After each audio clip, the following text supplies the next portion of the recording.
ఇంక 2 డేస్‌లో నాకు డెలివరీ పెట్టుకొని నేనస్సలు ఇలాంటి పని చేస్తానని ఊహించలేదు. మీలో ఎవ్వరు కూడా ఈ పనైతే చెయ్యకండి. ఏంటి అనేది నేను చెప్తాను. అండ్ నేనైతే ఈరోజు డాప్లర్ స్కాన్‌కి వెళ్ళాను. స్కాన్‌లో ఇంక 2 డేస్‌లో డెలివరీ అని చెప్పేసి స్కాన్‌లో వచ్చింది. అండ్ డాక్టర్ కూడా చెప్పారు 2 డేస్‌లో డెలివరీ ఉండొచ్చు అని చెప్పి జాగ్రత్తగా ఉండమనైతే నాకు అడ్వైస్ ఇచ్చారు. అయినా సరే నేను స్కాన్ నుంచి వచ్చేటప్పుడు ఒక విషయం చూశాననమాట. అదేంటంటే చాగంటి కోటేశ్వరరావు గారు మా అనకాపల్లి వస్తున్నారని. ఆయన్ని చిన్నప్పటి నుంచి ఆయన ప్రవచనాలు వింటూ, టీవీలో చూస్తూ పెరిగాం గదా! ఆయన్ని ఒకసారైనా చూడాలనే ఆశ అందరికీ ఉంటది కదా! అలాగే నాకు గూడా ఉంది. అండ్ నేను నా ఎంటైర్ ప్రెగ్నెన్సీ జర్నీ మొత్తం నేను చాగంటి గారి ప్రవచనాలు విన్నాను. సో, మనం చూసే ప్రతీదీ మన బేబీ కూడా చూస్తదని అంటారు కదా! ఆ ఉద్దేశంతోటి నేను నా బేబీకి చాగంటి గారిని చూపించాలి. ఆ ప్రవచనాలు డైరెక్ట్‌గా వినే అవకాశం వచ్చింది కాబట్టి వెళ్దాము అని చెప్పేసైతే అనుకున్నాను.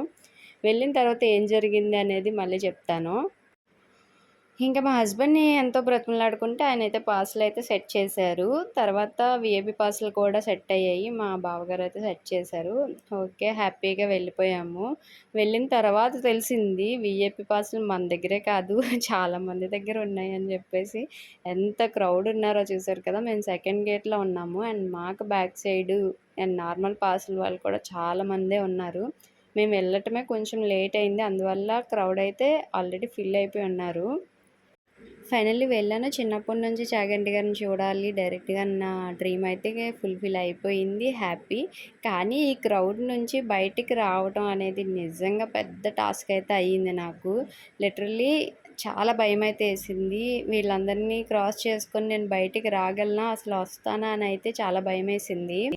కానీ అక్కడ నాకు అందరూ హెల్ప్ చేశారు బయటికి సేఫ్‌గా రావడానికి. సో, వచ్చేసాను. కానీ నాకు చాలా భయమేసింది. ఇంకా అందరికీ నేను చెప్పే అడ్వైస్ ఏంటంటే ప్రెగ్నెన్సీ టైంలో ఇలా క్రౌడెడ్ ప్లేసెస్‌కైతే అస్సలు వెళ్ళకండి. ఇన్ కేస్ జరగకూడనిది ఏదైనా జరిగిందంటే మనతో పాటు మన బేబీని కూడా రిస్క్‌లో పెట్టిన వాళ్ళం అవుతాము. అండ్ ప్రవచనాలు అవ్వకముందే మేము బయటికి రావటం వల్ల అంత రిస్క్ అయితే అవ్వలేదు.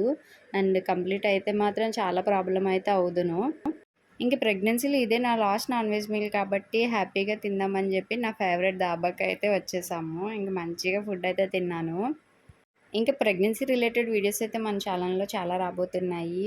మన వీడియోస్ నచ్చితే లైక్ చేయండి, షేర్ చేయండి. అలాగే మన ఛానల్‌ని సబ్స్క్రైబ్ చేయండి. Thank you for watching. See you in the next video.